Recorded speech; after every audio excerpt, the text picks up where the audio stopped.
Commence primary ignition. Hey there, friends, fans, and collectors. Welcome to another episode of the Mando Aftershow. This is Chapter 23, The Spies. Let's get going. We have an excellent cold open introducing the big bad for this finale, I guess. They're finally introducing them. And we see the spy that we've been following up with for the last couple episodes, communicating with Moff Gdeon. Now we have a great view of this Coruscant underbelly. We get the neon signs and a probe droid that actually comes and delivers the message. And this leads into an even bigger reveal of Moff Gdeon walking into and debating with the Imperial Shadow Council. They call themselves the Shadow Council, and this is such a great debut of some old warlords that have been lurking around and some new kind of leaders in the Imperial Remnants who seem to be setting up the First Order, names that we know from the later films that will set up the First Order. This was a really great breakdown of the villains that have been pulling the strings behind the scenes for the last couple of seasons. Thrawn's name came up, which was fantastic. I thought he was going to appear because there was clearly a power vacuum that's going on right now and a power struggle, and Moff Gdeon is vying for the leadership of these Imperial Remnants. Now, there's a lot of people putting effort into Thrawn, but Moff Gdeon makes a big point about, where is Thrawn? We haven't seen him. If he's so powerful, if all these resources are for him, then where is he? And he wins out, actually, in terms of getting some resources sent to him.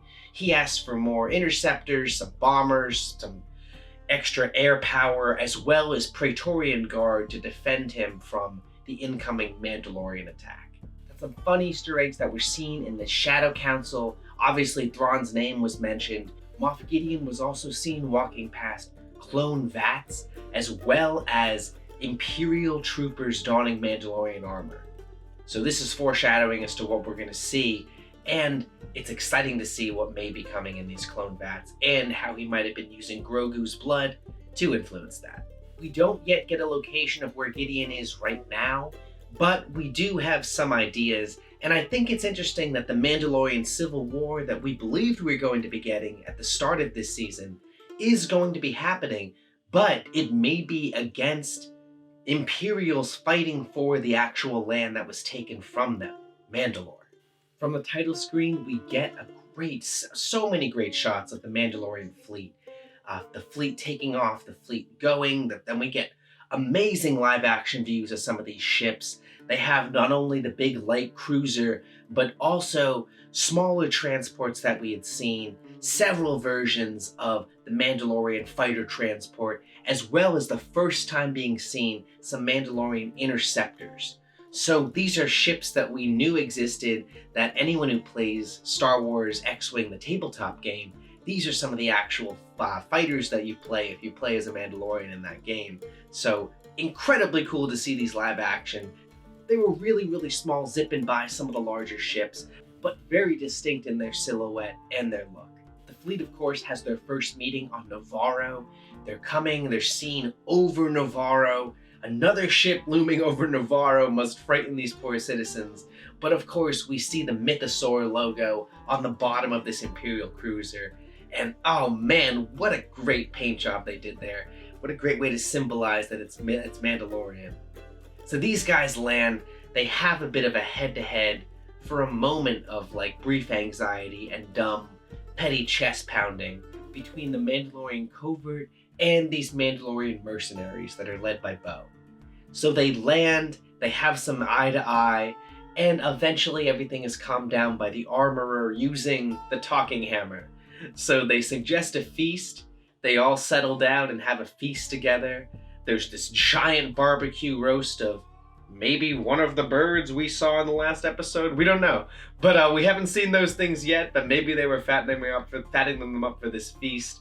But they all settle down and they all talk about how they need to unite and how they need to go and take Mandalore back, because even though it is shattered and broken from what it used to be, it's not poisoned, it is inhabitable, and it is their birthright they need to go and take back. We also get a nice debut of IG-11 coming back onto the screen. It's not IG-11 as we remember him. the Azellans, which were the little Babu freaks, they hollowed him out and made him a mecha. So this little Azellan pilot comes piloting an IG-11 in, and believe it or not, he hops out and they give it to Grogu. So I think this is really hysterical. I did not see this coming and I really liked it. But Grogu now pilots a little steampunk mecha IG-11 body around him. And this is used for the rest of the episode, and I'm sure going on the rest of, like, the series. So for all we know, we could be seeing an IG-11 wearing Mandalorian armor that is mecha piloted by Grogu, but he seems pretty agile in it. He moves around. It's silly. There's a nice moment, but all in all, Grogu gets a Gundam. I mean, it's awesome. I think it's real cool. Now the plan is to keep the main fleet in space and to have a raiding party of Bo's gauntlet full of Mandalorians take some landing ground, and then take the Forge, which was a really, really important spiritual heart of their culture. Of course, leaving their party up in space due to the atmospheric disturbance means that while they're down on the ground, they're not going to have any radio contact or any contact at all with the rest of their fleet up in space. Once they make landfall, we get my favorite part of this episode, which is a big land ship, a ship that sails on land, comes up to them, and they all point their blasters and get ready, and ends up being Mandalorians loyal to Bo, so Mandalorian loyalist land pirates. And I love the look on them. All their armor's rustic. Still armor, but still beat up and patched in beautiful ways, and dirty from being a pirate. And oh man, I love every part of it. They are starving though. They do ask Bo, not only by knowing her by name and the night owls by name and the sigil on her arm, but they also recognize her as the rightful ruler and really do pledge again fealty to her as they retake Mandalore. This is cool not only for the classic sci-fi aesthetic of living in a post-apocalyptic world, but also the fact that they were there through the purge, they survived the bombings and everything, and have been surviving for the last 20 plus years throughout. And so just very tough Mandalorian spirit. They're still wearing that armor, and they still do believe in Bo as the rightful ruler. So they all meet on this land ship. A lot of them are starving. They do seem to be running out of food and not have much that they can't hunt for. They are starving. They do ask for food, and they do share some of that Mandalorian soup as well as some other things with them as they tell the tale of their unity and their plans to move forward. The Mando Remnant Loyalist land pirates join the journey and take them to the location of the foundry because they had been there before. Now on the way, they get attacked by this big ol', I don't even know what it is, but it has this smashy tail which comes right on down and blows up their land ship in one big swoop. A lot of them luckily escape on jetpacks, but a couple of them do get caught in this explosion. It is pretty brutal seeing these Mandalorians not get out of there. But they agree that they gotta go down, so they start going down into the depths as their little fighting brigade of Mandalorians. And they pause for a little bit. There's a great back and forth, actually. This happens a little before, but there is some great dialogue that really does fulfill some Mandalorian lore and history, both indicating of the civil war that used to exist back on Mandalore between the true Mandalorians and Death Watch, but just years and years of history of infighting as well. There's also a bunch of bad blood and bad history between Bo-Katan surrendering and giving up the Mandalorian forces and power to the Empire, and then having the Empire stab them in the back, and massacre the whole population. Now, of course, you never trust an Imperial, and of course they would have done that, but Bo did trust an Imperial, and there is a lot of shame regarding that, and this is brought up a bunch in dialogue between many of these Mandalorians.